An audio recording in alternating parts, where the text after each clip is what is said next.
Et eksempel på Doppler-effekten kan være i trafikken, en almindelig hverdag, hvor en person fungerer som en observatør, når han går på gaden. Vi kan prøve at starte videoen.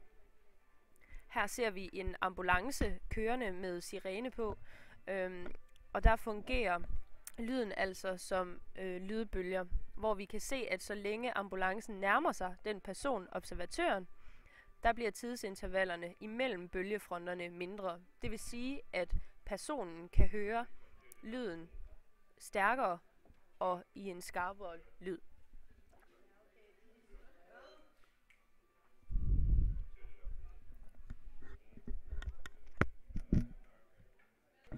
Nu når ambulancen kører væk fra observatøren, bliver tidsintervallerne mellem bølgefronterne større, og det betyder, at lyden af sirenen den bliver dybere og hårdere.